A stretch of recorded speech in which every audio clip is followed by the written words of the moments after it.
Hi guys, welcome to the second graduate forum in our spring development series. So thanks for coming. Today we're going to talk about networking from conferences and beyond, and we have Dr. Erika Sparby, Oriana Gilson, and Amish Trivedi here to talk to us about all the awesome things that they know about networking. What would you guys like to know about networking? I'll start. Oh, that's a slant up.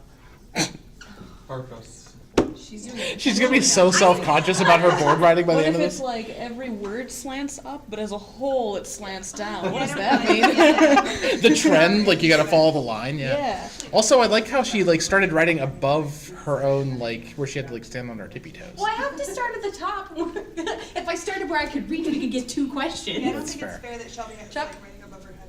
Yeah. What about how to take part in or find volunteer opportunities for a conference and how those work into networking? Hello. We saved you the good seat. I hope that I get to be doesn't right in work. front. Are you okay being recorded? I forgot. I am interested in a perspective on networking when you're on campus.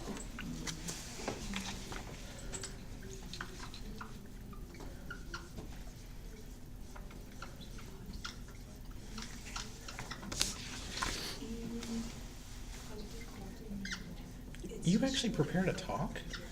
I have to. She just shortened the words. We look terrible now. That was my intent. Oh man, I'm just gonna like I completely get wing it up nervous. here. Too.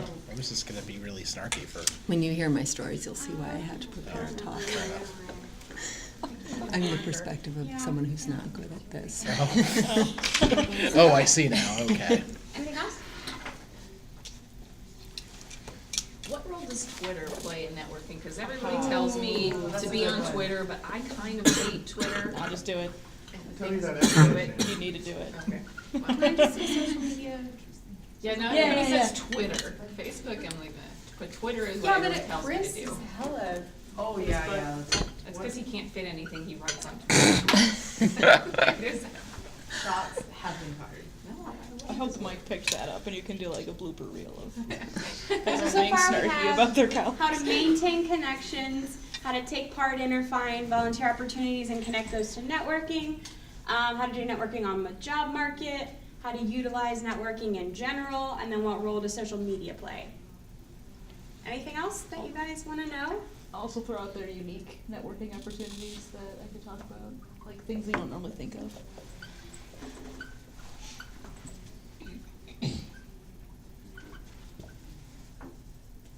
Shannon, I'm glad you asked that question about Twitter because I brought that up in RSISU last week. I wasn't there, so. Yeah. What's RSISU? Rhetoric Society of Illinois State University. I mean, you've been here much too long.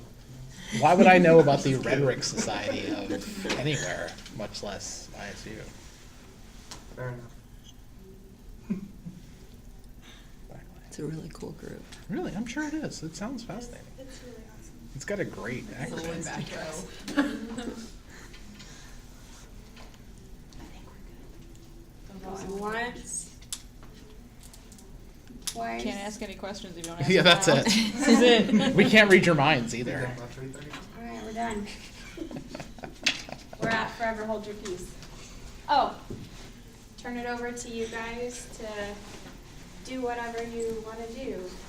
Sorry. I feel like we should make you do Preferably your, talk about this. Okay. I feel like we should make you do your talk first. I prepared a talk. Yeah, you did.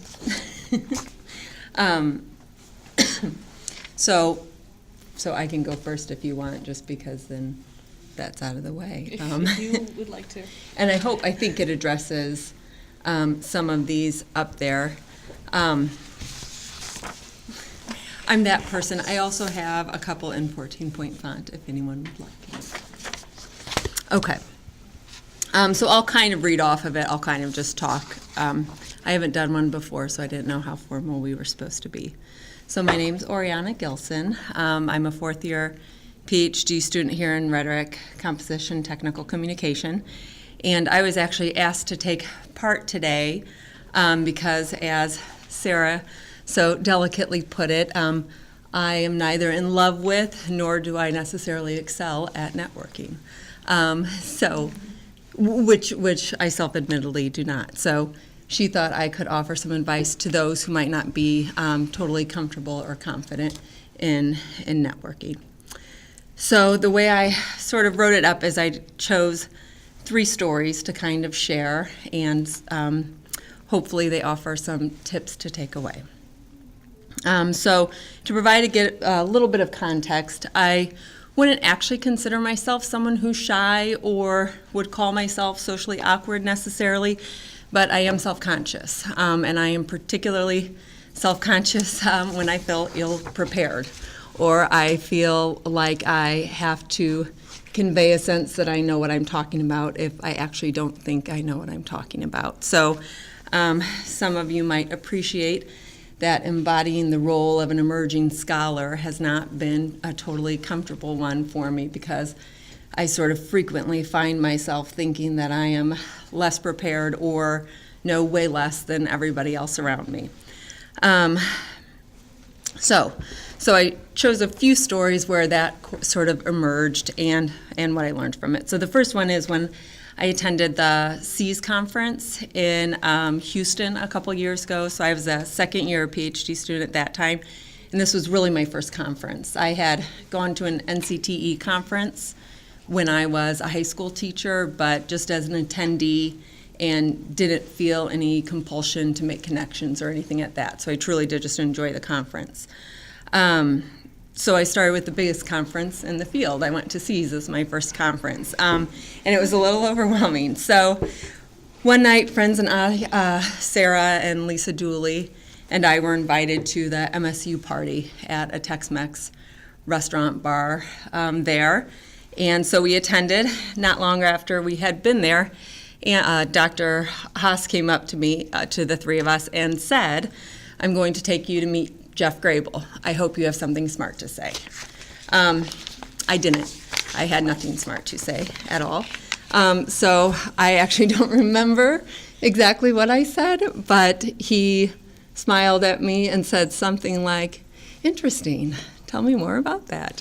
And so I mumbled through something or other before Sarah, who is a very savvy networker, sort of swooped in and saved me, and the conversation continued. So it would seem the lesson of this would be, avoid this altogether. That's not. A couple lessons I took away were, first of all, don't go to conferences with Angela Haas unless you intend to talk to people, because you will. But I appreciate this. I'm really grateful. We have some really good, I think, mentors here at ISU who will ask us to the parties and introduce us to people and sort of give that nudge that some people, certainly I need, to go and talk to people like Jeff Grable. The second thing is that if you can't clearly articulate exactly what it is you're researching yet, it is okay. I'm a 4th year. I'm much farther along in being able to articulate that than I was 2 years ago. But I still have lots of uncertainty. I couldn't give the 3-minute dissertation talk yet. And so instead, I try and approach it as I am interested in or I am working on, rather than feel like I need to say my research is on and have, what could be a title of a dissertation. And the third thing I took from that was that most of the people at these conferences are super nice. I'm sure there are people who aren't, but to be honest, I haven't encountered them yet. Everyone that I've talked to at conferences has, in general, been really nice and generous with their time. So story 2 was at the RSI's. Oh yeah, please. Because I want to build on that a little bit. The importance of an aggressive mentor for networking is key. You have to find your Angela Haas, Yeah. who is going to force you out of your comfort zone. Because I had Michael Day, when I was a PhD student, who did that to me in a similar situation where I was like, "Oh, that person, Stacy Pig, I'm quoting her in my dissertation. She's super cool and super smart. You've met Stacy Piggs. And now I have. Because, and it was simply because I was telling this to Michael, and he goes, oh, well, you should meet her. And I was like, no, I'm too shy. I don't want to do that right now. And then he excused himself to go to the restroom.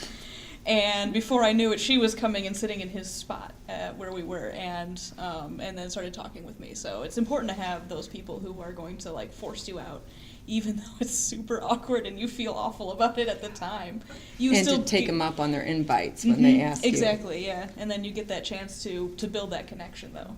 And yeah, most people are pretty cool. Like, I'm pretty sure that I was not the model of coherence when I was talking with Stacy Pig for the first time, but it's all good. We chat on Facebook now. Yeah, I would agree that that's been, I would say, part of me wants to say it's just luck that I've had those kinds of people in my life that have been like pushing me or been happy to introduce me, or that at least didn't think that I was like an awful person for other people to meet. Like, so I've always been in a fortunate situation, I would think, but I don't know how much of that's me and how much of that's other people. I don't. You have to cultivate those relationships with your own mentor. Sure. As well. They have to be sure. able to trust you and know that you're, going to be able to represent them well. But then you also have to go to the conferences too, and like go to these places. Yeah. So, And I think invite you to do stuff, because Right, not all mentors, I don't think all mentors necessarily, because it's work for them, it's work, is, yeah. And so it's nice to have mentors that will invite you to do stuff and will encourage you to go to conferences and stuff. Absolutely. For sure. And I'm sorry, I can either jump in at any time. I'm sorry. No, you're good. You're good. This is actually nice. This was actually really Right. helpful. Like, I didn't need to initiate the conversation. Okay. Really. So the next one I was going to tell was when we had the Rhetoric Society at ISU. Oh, thank you for the. Methodologies and Methods conference here last year. I was invited, along with others, was invited to a dinner with the keynote speaker, Michelle Simmons, and so went. And I went with two of my friends, and what I really wanted to do, we had been working all day, what I really wanted to do was sit by Lisa and Sarah and have a glass of wine and talk about the day. But instead what I did was went and sat by Michelle Simmons at the table. Which for me took some building up of courage to go do. And again, she was extremely nice, but something that was important to me about this experience was we actually did not talk a whole lot about our scholarship. We were making small talk over the menu, and that led into a conversation that made apparent that we were both very interested in food. So we started talking about food, which led into conversations about travel and family, and it was a lovely 2 hours. And I feel really good going up to Michelle now at future conferences to talk with her. And at least for me, this was super important because I have a background as a high school teacher and working in restaurants. And to be honest, it was a side of me I sort of tried to hide here because it seemed very non-academic. It's not like I was a grant writer or had some of the previous experience that others had that had this clear connection to what I was doing now. So I sort of tried to, I wouldn't say hide it, but I certainly never brought it up unless prompted. And that conversation with Michelle since then, it's not like I necessarily bring it up in conversation, but I see it as an attribute more now. And I'm not afraid to talk about things outside of what I'm researching or what they've written that I've read when I talk with other scholars. And then the last story was from the feminism and... Pause you. Oh, yeah, go ahead. Yeah, and I think that's a really important point is that, if you just see networking as like going to build a professional network, you're kind of missing a huge piece of the puzzle. You're also making friends. These are people who you're going to see year after year at conference after conference, multiple times a year at these conferences. And you're going to want to go have a drink with them. Like, these are, also your support network, or you're going to want to collaborate with them, all kinds of things like that. And so they're more than just, the talking heads or the articles that you've read. These are human beings that, you can be friends with. Yeah, I would say that my sort of, I guess now, like, longest standing relationships within this strange field that I'm in are people that, I met, either in pedagogical settings or just whatever else. And then I guess it gets to kind of the maintenance part is you have to take opportunities to take care of others in some ways.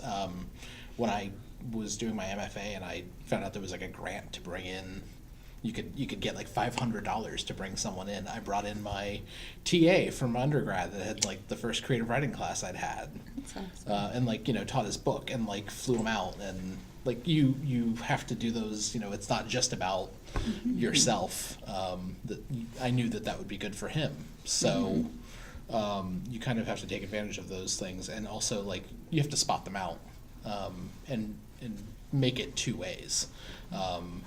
It can't just be about like, hey, could you read this thing for me for 10 years? Like, that's not going to work. Like, at some point, they have to be willing to trust you back. Right. And send you things to read as well.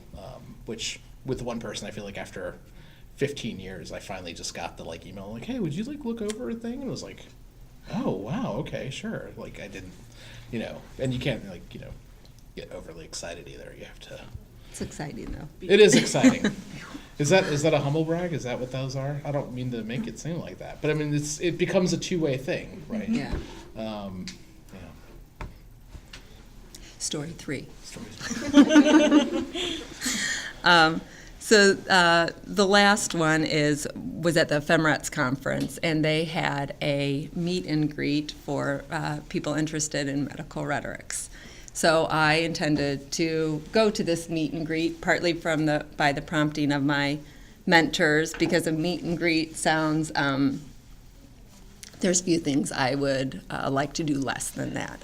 So I went to this meet and greet, but I was nervous about it, so I went an hour late, thinking that would be a good idea. Everyone's had a drink. It was the completely wrong approach, because when I got there at 6 o'clock, of course, everyone was already in groups. They had established groups, they were talking, they had already gone through the awkward introducing themselves. And so, long story short, I eventually got up the courage to go speak with the group. There was an empty seat at a table. I asked if I could join them. Said some lame comment like, isn't this nice opportunity to meet each other, or something like that, before Michelle Ebley, who I know and really like, very politely said to me, we're actually not part of the meet and greet, these guys. And I just said, can I stay still? And Michelle said, of course.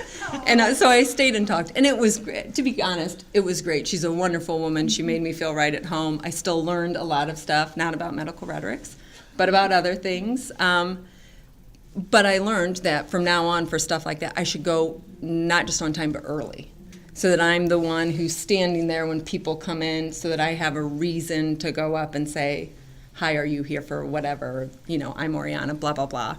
Or someone will find me. But going into already established groups, if you're not a really confident networker, can be tricky, and exiting from that group can be tricky. So going early can be helpful. But at that conference and other ones, I've also found that going to things that are like workshops, or like a basket weaving one I went to at a conference, where there's hands-on activities, you're moving around, even things that have table assignments, I find more comfortable, right? Because I don't feel like I'm imposing. It wasn't my choice that they had to sit by me, right? Someone else made that decision. So finding different smaller things at conferences, or really any kind of professional setting, I think can be really useful too. And I think those were the things that I kind of focused on for anyone who's not super comfortable with it. Yeah. And I'd say even, along the same lines, go to those workshops. And like I went to one, I'm a feminist researcher in my field, and so I went to the feminism workshop before C's one couple of years. And it's a much smaller thing. There's, I think, like 30 women, usually women, there's a couple guys sometimes there. And it's a really great networking opportunity. Like, I met Geza Kirsch, I met Cindy Self, and all of these, like, rock stars in the field, because I was in that room, and had a reason then to, like, later on when I saw them, like, hey, you gave a really great talk. this morning, thank you for that. And it gives you that opening to be able to talk to these people as well, and then do everything else that we talked about.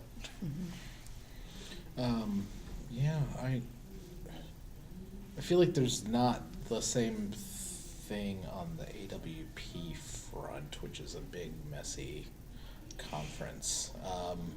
In terms of smaller. It's huge. Right. But the panels and things are not the thing that anyone goes for, it seems like. I mean, I guess people do. And I've been to my fair share of them, but the book fair is the thing. Like, just literally wandering around and, like, talking to people and, like, buying things, and, that's how you sort of make connections in that. I guess that can be anywhere, but the book fair at AWP is huge, with huge presses all the way down to like really tiny ones. So it becomes this exhausting process of just like walking through a room over and over again, and then like you might run into somebody and like that sort of thing. But I feel like I've not. But the thing is also is, instead of workshops at 5 o'clock or whatever when the conference day is done, it becomes a million readings that are going on. So you're just constantly bouncing from one thing to another, which is exhausting. And often they're in like, if you're in a big city, you're in these sort of opposite poles sometimes. So you're trying to like map out what a city is like while also trying to figure out what thing you should be at. But I guess I've just never been steered wrong in the sense of like I've either followed my liver or followed my like desire to like just go to a reading that I wanted to go to, and it's been fine. Either this thing is in a cool bar, let's go to that, or let's go to hear this specific person. I'm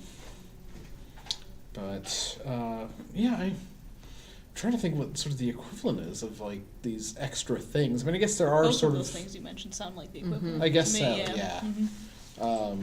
Can I add sort of a side note to that too? Actually, A lot of, at least at rhetoric, TechCom conferences, a lot of networking happens at bars and places like that. That doesn't mean you have to drink. I don't drink, but I do drink. But once one of my friends came on the conference, came to a conference, and she was pregnant at the time. She came everywhere with us. Are you She shaking drank your head club over soda. Sarah was shaking her Okay. head That maybe notion. at being pregnant. I don't know. I'm So- just kidding. I'm just it giving was her a hard time. But I guess I just wanted to say, I know sometimes I go out with people who smoke just because I want to be part of the conversation. I actually don't smoke myself, but I go out so that I can continue talking with them. So even if you're not a drinker, if you're not a whatever, I'd encourage you, as comfortable as you are, to still go to those things, and be part of the conversation. Yeah, and I mean that's where a lot of the aggressive mentoring is going to happen at a conference too, right? Because once the courage Gets of alcohol increasingly it gets increasingly aggressive. Yeah, I mean I've been abandoned at tables with people when I was like with PhD student, when like someone would come over and be like, meet Erika so and so doing whatever, and then I'd like turn around and they're gone like a second later. But the nice thing is that almost everybody is usually drinking, so even if I do make a fool of myself in that situation, they're not going to remember They the won't next day. A story that I was debating telling is really not one I've had time to develop because it happened yesterday. But I feel like for the purpose of this setting, it seems worthwhile to tell, which is that yesterday Anna Kornbluh was here, and she's a big theorist, Marxist theorist, and she was down from University of Illinois, Chicago, and there was like a little talk in the 409G or whatever, and there were maybe, 6 or 7 of us there, and we were going to introduce ourselves, and for the first time in my entire adult life, I choked. I literally, it came to me and I said my name, and that was it. I couldn't continue talking. I suddenly felt intimidated, terrified that explaining what I'm working on suddenly was just not going to happen. Welcome to my world. Yeah, and I sat there and Brittany kindly was like, "Oh, this is the quietest I've ever heard you be," and I was like, "Thanks." And fortunately, the person on the other side was Chris, who of course is my advisor, and was like, "Oh, I'll just tell you what Amish does." But I felt, yeah, which yeah. I love you. I'm sorry. No, but it was one of those things where it was like, no, I really needed to be better prepared for this and better be able to say what it is that I do. And once I heard him say it, I was like, oh yeah, all those things. It was fine, but it was I don't know. In my mind, I'm sure it was more embarrassing than it actually was. It probably wasn't that bad, but and it worked itself out. Like I had the rest of the day to talk about myself, which as you all know I'm good at. So it was fine, but I definitely had like that moment yesterday. It was like, I don't know what I do. I don't know why I'm here. I don't know why I got out of bed this morning. Yeah, that's the whole thing. But it was I don't know. I'd never experienced that. It was really strange for me. I had that same moment for the first time like a year and a half or so ago, and my dissertation director is like, "Oh, meet Erika," and I started talking about my research, and then there was like a pause where I realized I was rambling way too long. Like, I mean, I was in the thick of it at that point, right? Like in my dissertation, working on like all of the complexities, and so I paused and like it went quiet for a second, and Jessica, I love her to death, just goes, "The reason why this is important," and then like tells this person on my behalf why my work is important, and I was just like, that was smart. What she said. And that's fine. Like, it worked out okay. Do either or both of you use Twitter a lot? I know. I do, yeah, a lot. Because I know that's something they asked and something I know nothing about and would love to know more about. Yeah, which well, is I how mean, you guys. Yeah, I mean, and I think it's connected to the maintaining connections, because these people that you meet at conferences, then, if you want to, like, see them again next time and, like, for them to remember who you are and for you to remember who they are, you need to communicate in some way, even if that's just following each other on Twitter. Yeah. And even if you never actually talk on Twitter during that year in between conferences, maybe you're going to see each other's news feeds and you're at least aware of each other on some level, which I think is really important. And especially in RecComp, TechCom, there's a lot of really important conversations that happen on Twitter in the field about research and about issues that come up. And it's really important to be able to be visible for some of those every once in a while. Like, you don't have to get in on every little hot button issue. But, if someone's talking about online aggression, for instance, in terms of rhetoric on Twitter, I'm gonna chime in there, because that's where my research is, that's what I know. And that's how then, I've several times directed people to my article, so that I know now that, at least 3 people have read my article. At least they say they have, I don't know. And I think that helps out a lot too. And so, and I've also noticed that my Twitter network is largely, so I'm working on an edited collection, and most of the people who responded to the call are also people who we reciprocate following each other on Twitter. So it becomes a huge part of your professional network, and kind of my favorite part, because it's the one that you have the most control over. Because you could decide, like, I'm not going to go on Twitter for 2 weeks and take a little break from everybody, or you could decide, like, I'm going to be involved in every discussion at every time, and everyone will know who I am, damn it. But you actually have a little more degree of control over it, and you can type something out, delete it, you have more control over it. You can cultivate your professional identity better there than sometimes, on the fly at a conference, I think.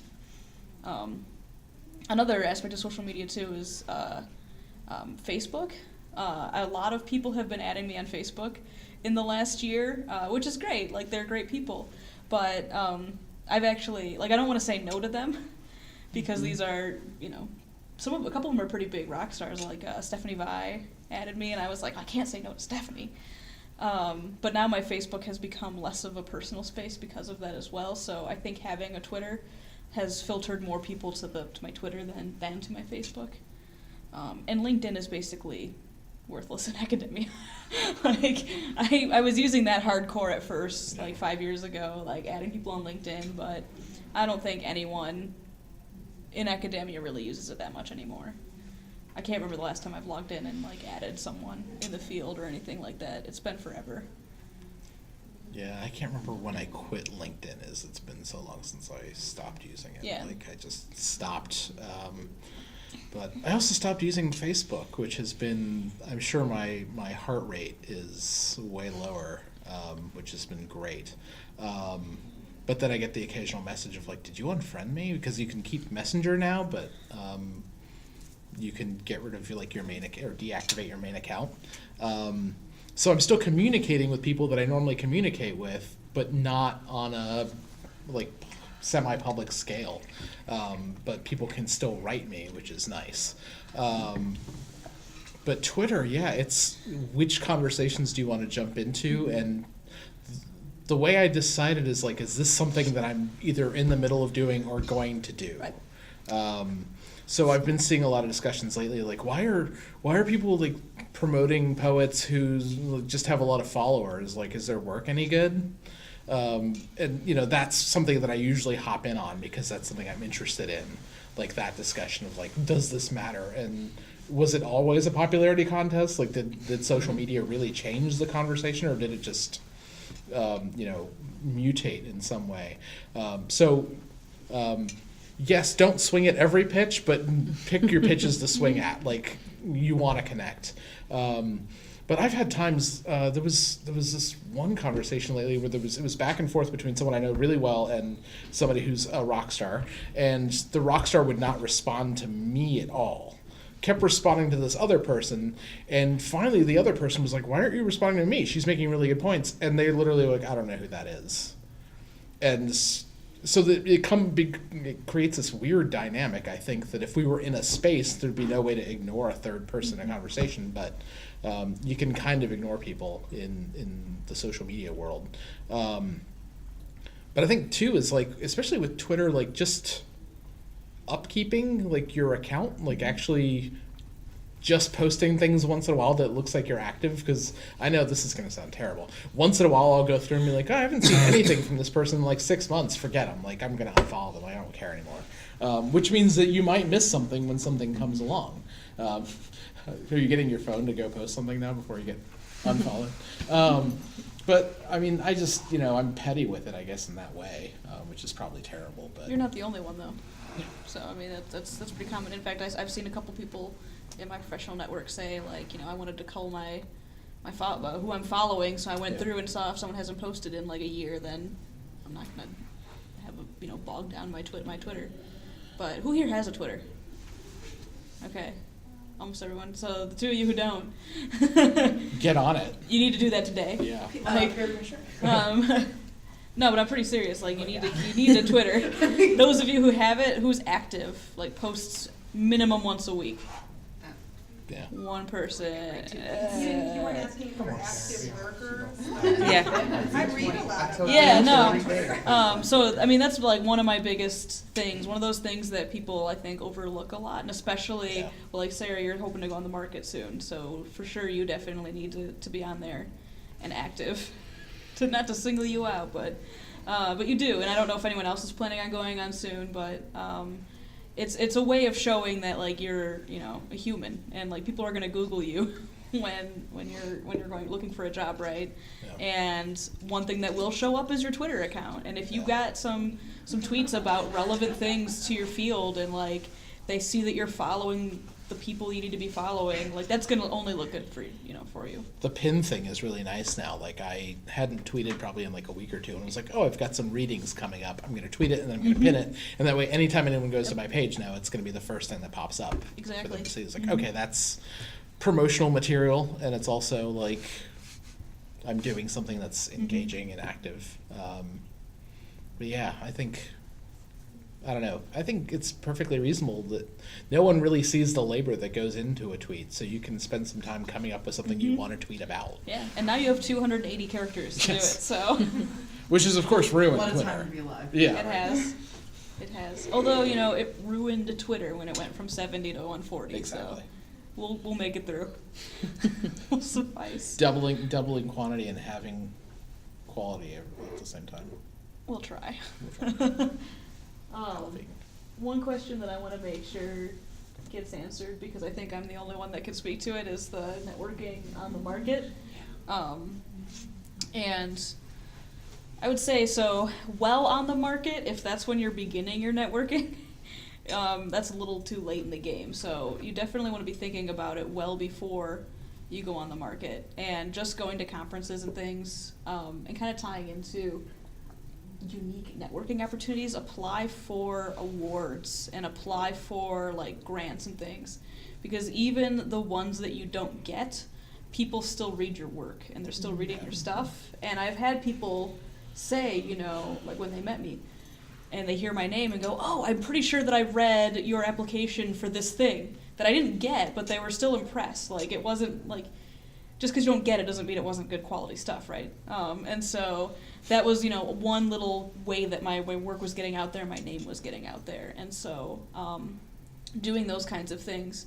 And then while you're on the market, actually I did less networking because you're busy doing other stuff. I mean, you're networking when you're Skype interviewing. Every cover letter you send out is still a networking opportunity. I mean, these people are still your future colleagues, even if you don't end up working directly with them. You're going to see them in the field, right? And so you do have to be sort of hyper aware of every little piece of communication that you put out during that year you're on the market, really. But I don't know, was there a specific question you had about networking? What about like being at conferences during like, the time period where like the fall? Like, so there's a couple conferences that in theory I'll be at in the fall. I'm thinking about probably like cultural rhetorics. Watson. And Watson, yeah. I don't usually do fall conferences, but I did go to cultural rhetorics when I was on the market. And actually, I think one of the downsides for me of doing that was I was so busy and so stressed when I went to cultural rhetorics that I couldn't actually enjoy it. Like, I showed up, I didn't come for the first day of presentations because I had other stuff to do, and so that was my driving day. So I missed the first day of presentations, and then I sat in my hotel room that night and I worked on letters and materials and I think I submitted like 5 letters that night. And then the next day I woke up, did my presentation, and I was planning on staying for a couple of more panels, but I was just exhausted and I had to drive because it's in East Lansing, so that's like a 5-6 hour drive. And I ended up just leaving after my panel, and I actually thought it was kind of a waste of my time. Like, it's a really good conference, but I didn't get to enjoy it because I was too busy stressing out over everything else. And so I would almost say, from my personal experience, I wouldn't do it again. If I was if I was going on the market again, I would not do a fall conference. Yeah. Can you elaborate on what you said when you said I don't do fall conferences? Just in general, my conferences that I've gone to have been like C's, Computers and Writing, and those are spring conferences, right? Okay. Like C's happens over spring break, Computers and Writing is in May, yeah, like early summer. And like this year I'm going to RSA, which is a week later after Computers and Writing, and I'm going to ATW, which is also during spring break, and it just so happens that I haven't gone to fall conferences. It is weird how much it does stack up in the spring compared to the fall. Yeah, like I would love to go to a fall conference now, but when you were on the market by spring, were you do you think it would be the same situation for a spring conference, or ideally then are you at a point that... It depends. So like last year I went to C's and everything was great because I already had my offer here and I was already accepted and like good to go. So okay. C's was great. But I think because, and it was mostly the timing of like cultural rhetorics in, what was it, like mid-October, I think, that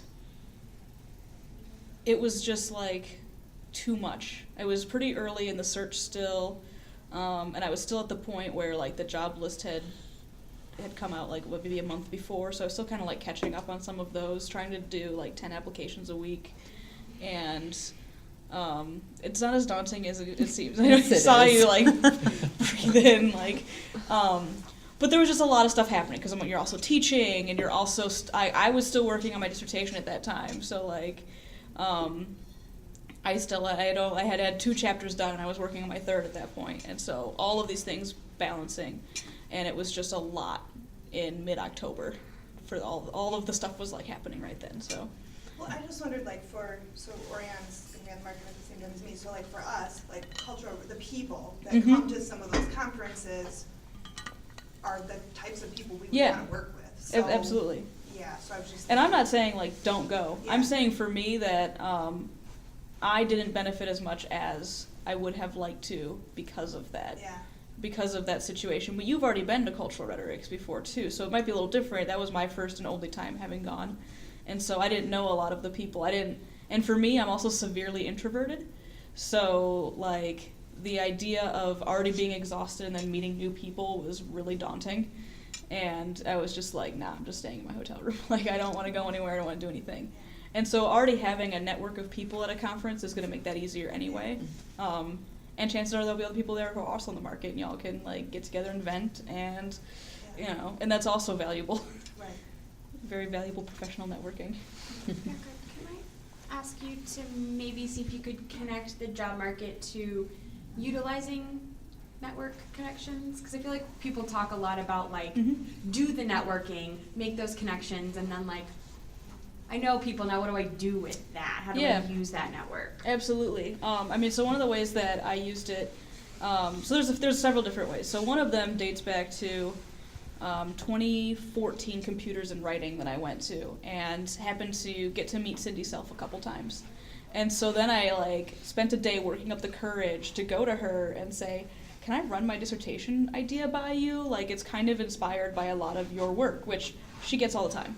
Right, so, and of course she's like the most wonderful human being in existence, so she agreed, and I sat down with her and I chatted about my dissertation, very early stages, like had just defended my proposal like the week before, and she chatted with me a little bit about it, and then she goes, you know, one of my students just finished her dissertation on a similar topic, I'm going to put you in touch with her, and so she did, and I Skyped with her a couple times.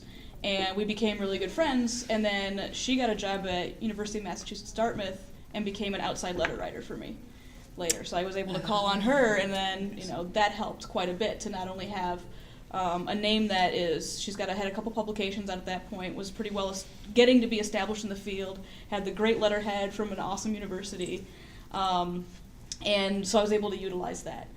I've also written letters for other people in similar circumstances in the last year who have gone on the market and won an outside letter writer, which helps quite a bit. And then also, when you're on the market, look at who's in the departments, not just who's on the committee, obviously, because sometimes you find that like, oh, this person in this department, like I've met them before. Maybe it's only been very brief, but you know, it's enough that there's a little bit of a connection, and so that can help out sometimes too. I found a lot of the places that I got Skype interviews were places where I knew like at least one other person, even if I didn't know them super well. Like I knew their name, or like one place I interviewed at, there was a former PhD student from my institution who had graduated like the semester I got there, so I'd met him like twice. But we knew each other, and so it was kind of funny when he was interviewing me to be like, of course, you know, we both know the same people and all this, you know, it was kind of funny. So those are a couple ways I know you can utilize your network, and that helps out quite a bit. Sorry, this is slightly, Yeah. the outside letter of recommendation, is that something that was required or that you just thought is good to have an outside letter? It's just, if you can swing it like an authentically good outside letter, it can help, because it shows that you have networked outside of the field and that you know more than just the people at your institution. Okay. Because, you know, in general, you definitely want the chair of your dissertation committee.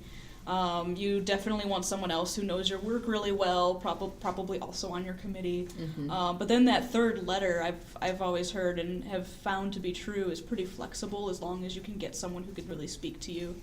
Like, I actually had 2 outside letter writers that I would alternate. One of them was a PhD student who had graduated from the same program and was at a different institution, but like, they didn't need to know that. You know, they didn't need to know that that's how we knew each other. But it helped, because hers was very teaching focused, and then Katie's was very research focused, and so I would swap them out depending on the type of school I was applying to. But not everyone always has those same opportunities, but it's good if you can cultivate them.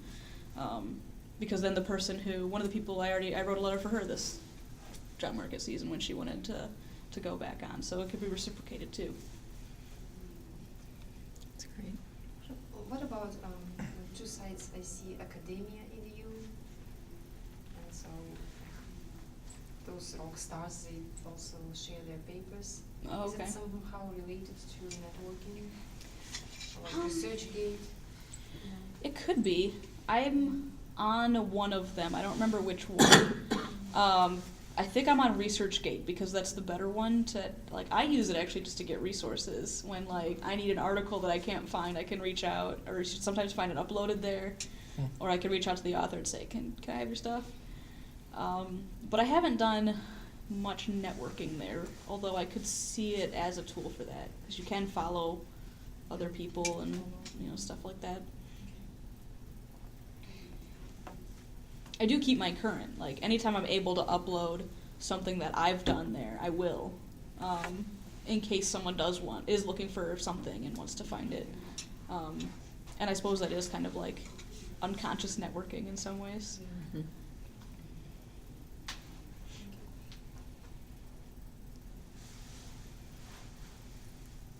Trying to think. I was- I said, I think the only one we haven't really talked about is volunteer opportunities. Yeah.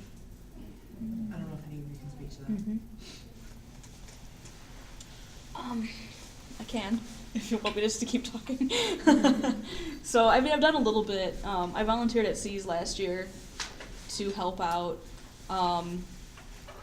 Again, it's one of those things I could see as being a really valuable networking opportunity, but, like, I'm so severely introverted that it just kind of wore me down and actually ended up taking away from being able to go to the bar afterwards, for instance, because I was just exhausted from having, like, I was a greeter at the door. So the nice thing is, like, I literally got to meet every single person who came into the conference, and they all got to see my name badge and everything. But I was definitely, I didn't take part in the Bedford party, for instance, which is one of the huge ones at Seas. I was just like, no, I'm going home, I'm going to bed at like 6 o'clock. But I did have the opportunity to meet the local committee. So the people because it was in Portland last year, so people from the area who were helping to put on the conference, I did get to meet them and get to chat with them a lot, and that was helpful, I think. It was good. I haven't been able to, enact that network since then, but if I see them this year, well, I won't be at Seas this year. If I see them in 2 years, we'll see how well it turned out. And I haven't done much volunteering at conferences necessarily, although I would like to, for instance, sometimes ask for volunteers to moderate a panel or something like that. And I just haven't previously felt I was in a position to moderate a panel. But I hope to increasingly start to volunteer for some of that type of stuff.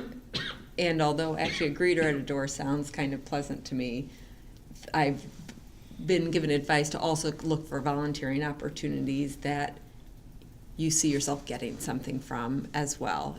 That might be meeting people or working with something that you're interested because I get the sense that increasingly you will be presented with more opportunities to volunteer than you necessarily have time for. So, I can't really think of too many things. The only thing I can think of off the top of my head was the first AWP I went to in 2011 in DC. I went to go see someone I knew, like a friend of mine, and he had stepped away from the book table that he was at, but his colleague was there. Somebody the coordinator knows, a guy named Adam Clay, who'd been at University of Illinois Springfield for the last few years, but he was there, and he was like, Matt, the person he was with, he's like, he's supposed to be back, but I have a job interview. And I was like, I'll sit here. And that was it. That was and nothing directly came of it, but I know Adam pretty well now and for the last 7 years or whatever. So did it really necessarily lead to anything? I can't think of it directly, other than I guess if, I applied when they replaced Adam at Springfield, and Adam was like, mention this and mention that. That was about it. But that's useful too, I don't know. I can't think of anything that's bigger volunteering. As you may have guessed, I'm not really big on volunteering for things in general, so. Although even the volunteering here I found to be huge because when I volunteer for things here that might, I did bake sales for, for Wordsworth, stuff like that. But then when mentors or other people are looking for stuff that might be more meaningful, I think they might be more inclined to call upon people who volunteer readily. Yes. So I feel like the only things I volunteered here for were when I was over on the creative side of things more. Aaron was like, "Do you want to be like the person that I can like have creative applicants like write to?" As someone like coming in, I was like, okay. I was like, I don't really know that I'm the person to do that, but sure. And did anyone ever contact you? Yeah, I had a handful of Oh, folks. good. I don't think any of them ended up coming, but maybe one or two. That and I guess that's. Yeah, I'm trying to think. Definitely a few folks. That's stopped now. Like no one has contacted me in a while, but I'm pretty sure I'm a volunteer for that too. yeah, right. I'm sure we all are, right? On the list of things that I probably wouldn't write me about either. But I'm trying to think of other volunteer things. Well, there's other things that there's other things I've done too that have been really helpful. Sure. Like, just this last year, I volunteered to work as an editor for the Best of in rhetoric and composition, and so through that, I created a network connection with like Steve Parks at Syracuse University. So there's other things besides just conference volunteering too. You can get involved in these sort of more service-oriented but national endeavors beyond your own department. I mean, when I was living in Providence, there was someone that was old and like was moving a bunch of books, and I went and like helped out, and like that's been nice, but I don't know if that's really like what we're talking about, but I heard a lot of crazy. Did it lead to something? Because we're talking about networking, right? So Yeah, well, I don't know. I mean, Personal sense of fulfillment. it has and it hasn't. Like I got invited, like when a former professor of mine passed away, like they were like, we want people to come speak. I didn't think I would be the kind of person that would get invited to that sort of thing, but I did.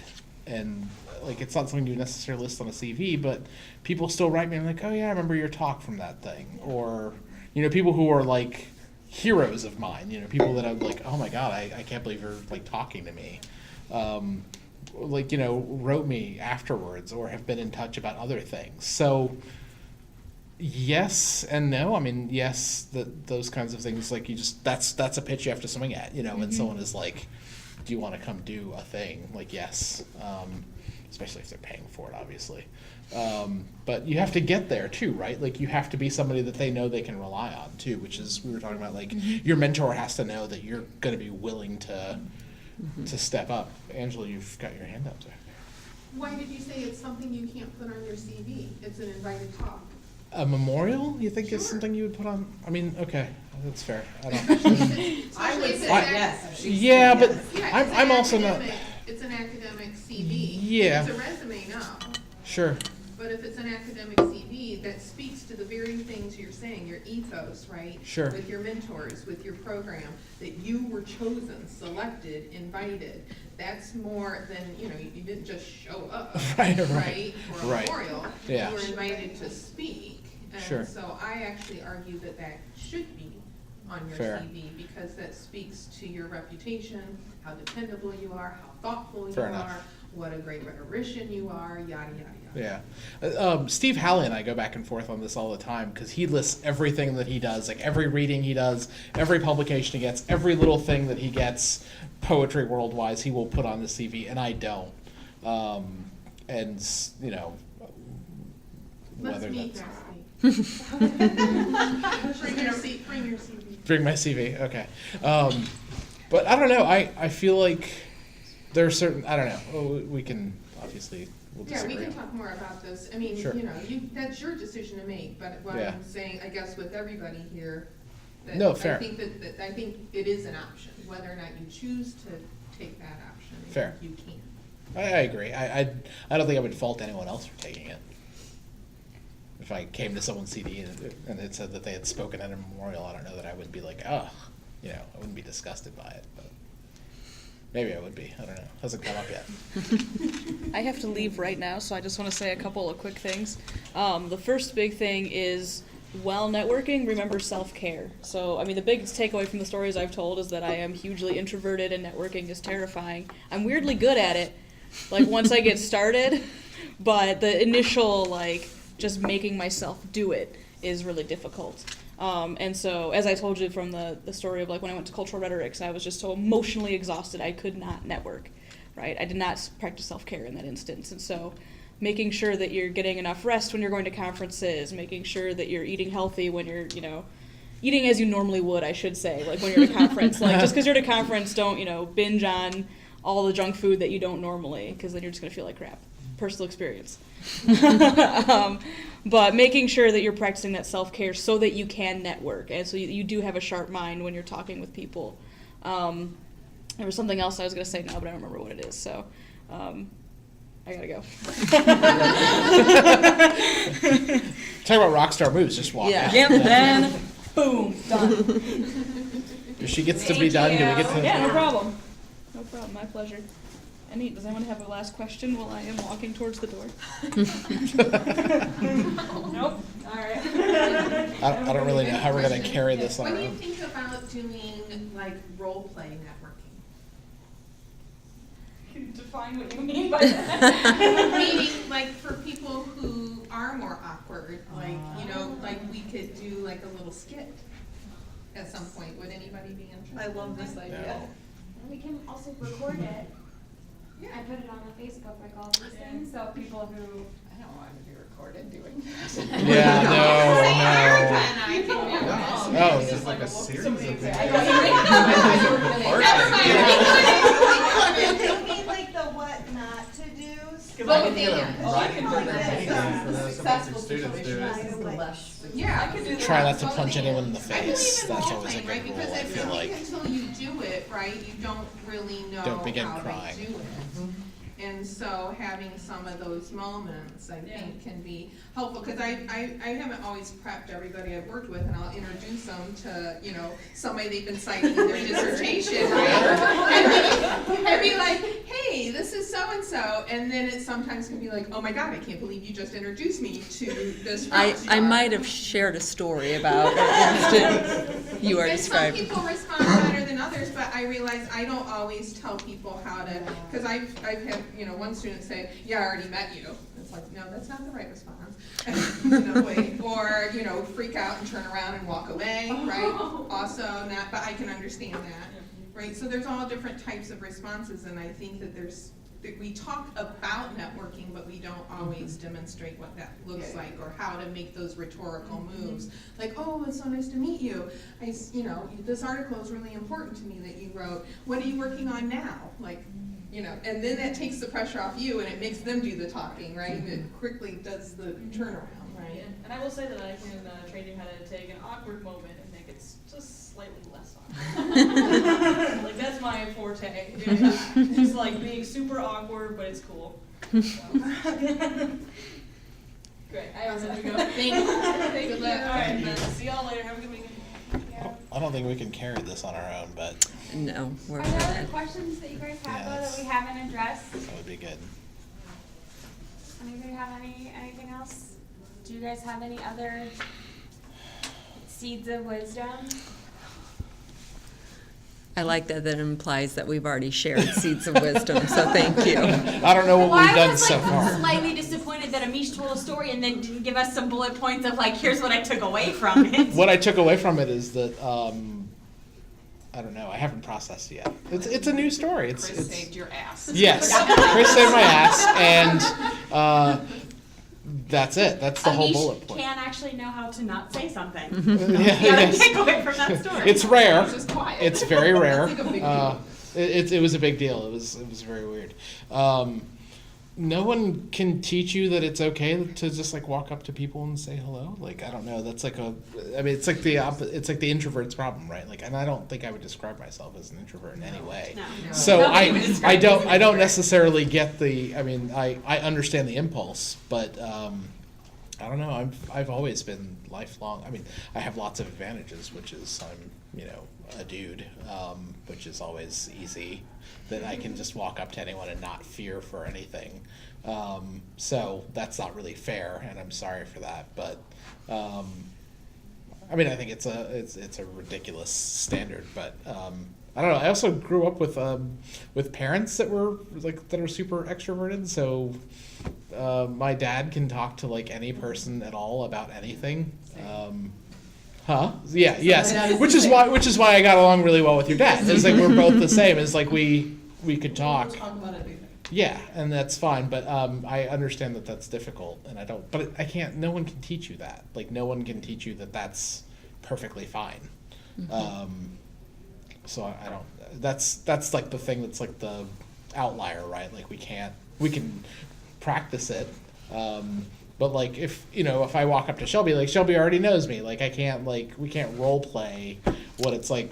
Maybe we can try. I don't know if that's like. Although I have to say, I did mock interviews before I went That's on the fair. market for my last career, and it was someone I knew well. Yeah. I had worked with him a lot. It was hugely helpful, and I would have said at the time that I was prepared for my interviews, Yeah. and the mock interviews made evident how ill-prepared, or not how ill-prepared. For instance, I rambled. I talked way too long, and I know. No, And those going kinds through I didn't have a script. That's what I needed. But going through the mock interviews helped me really focus on what is it I'm actually trying to say, and how can I get at that faster, more concisely, etc. So I actually could see some value in mock networking potentially. I agree with interviews and things like that.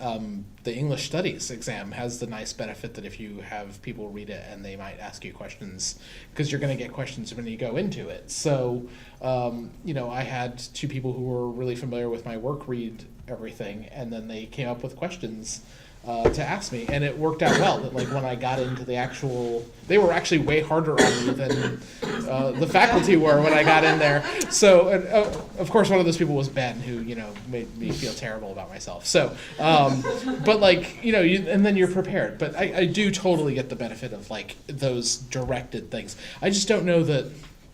It's hard to like. How do you not know some? Like if you already know someone, how do you unknow them? I guess. That's really too philosophical. But I think though the thing. That's what they pay me the big bucks I for. think that the nice thing that people who are outgoing and extroverted can do for their Yeah. friends who are less comfortable Yeah. is certainly, we are fortunate to have a mentor who will introduce us to people, Yeah. but I'm more comfortable, and I've been with Oriana places where I have no problem being like, Oriana, have you met this person? Yeah. And making things more comfortable for people than in, like sometimes in small groups is easier than one-on-one, so like if you're good at it, maybe another thing you can do is be a good Yeah, just help your friend help. out. I will agree with that. Yeah. Which gets back to what Dr. Sparby was talking about with like having a mentor that's going to be good at those things too. That they know that you're reliable when you do that. But yeah, you can absolutely do that for your friends and people that you care about as well, or maybe people that you hate as well, because you never know. But I'm joking. Okay. I think if you're also, more shy or introverted, it's also helpful to have a mentor who's also shy and introverted, even if they're not on your committee, so that you have somebody to relate with. Like what Erika was saying, like, I don't agree with anything she said. Like, I don't eat, I drink a lot more vodka. Yeah. I don't get any sleep because I'm hanging out with my besties from grad school. Yeah. And it's worth every minute of it, right? But to me, the practicing self-care is like, I'm having a shit ton of fun with my grad school friends, right? And I don't get that very often. And so you guys, what you think about networking now might change from when you're assistant professors too, right?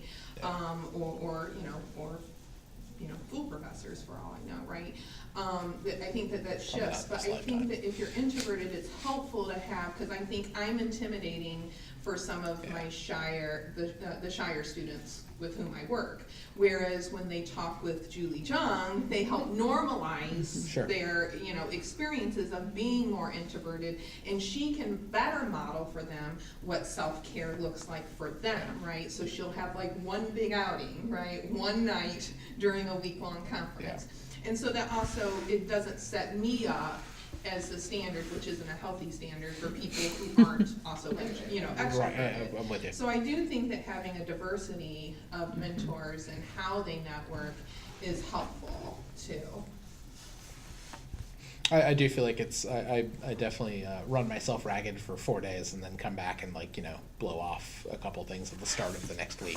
It's definitely the like mode that I've come to this. 3 days. Yeah, right. Like, Drink more water. Or you than learn drink. to make sure, you make sure you're drinking lots of Yes. water, but you learn to come home a day early, so that Sure. someday you can just crash and sleep all day before hitting campus. And so that's one of the things I've learned as I've gotten older, whereas I would have just stayed till Sunday and then Yeah, right. struggled for Monday, Tuesday, Wednesday. I would agree with that.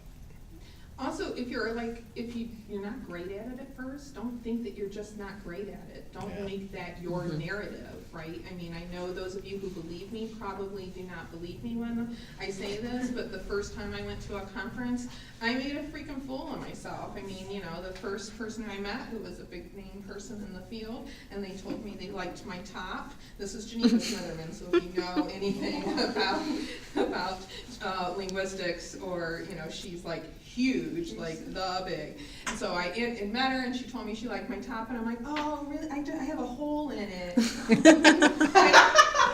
that, right? I'm like, oh, why do you like this? It has a hole in it, And so just because, but if I would have believed, right? So, I suck at this, right? No, I wasn't the best in that moment.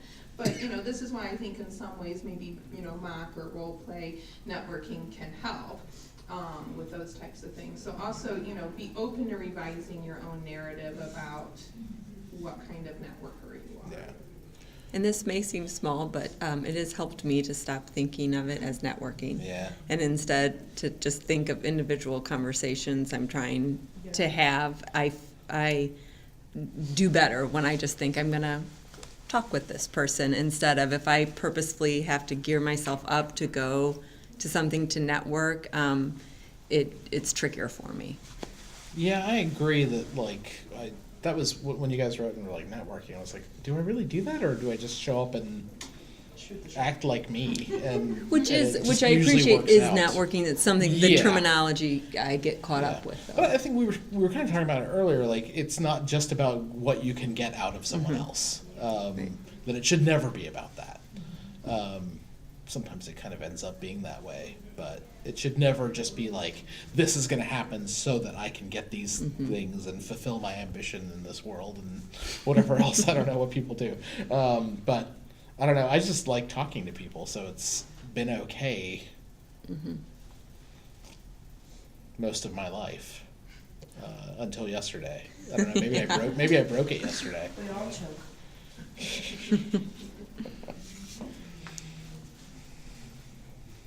Anything else? Any other input from the audience? Tips that you guys have up your sleeve? Andrew, did you have anything else that you wanted to? No, because I don't really know what was said before, so I don't want to repeat anything, but I do like what Oriana said, right? Like reframing things in your mind. Yeah.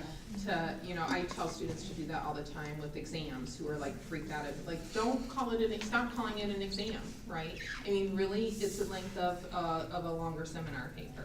So instead, think about it, you finally have the space to make the argument you want to make, right? And so it's just a little bit longer of a seminar paper, or a little bit longer than a conference presentation, which always feels so stifling because you have so few little space, right? And so thinking about it, so I like your reframing, right, of just making connections, right, building relationships. So, because networking does sound kind of Sounds corporate dirty. and Like, you've got to have like a card and like a hello. Yeah, it sounds weird. Yeah. All right, cool. Fun. Thanks. Thank you guys. Yay. The Stalinist leader.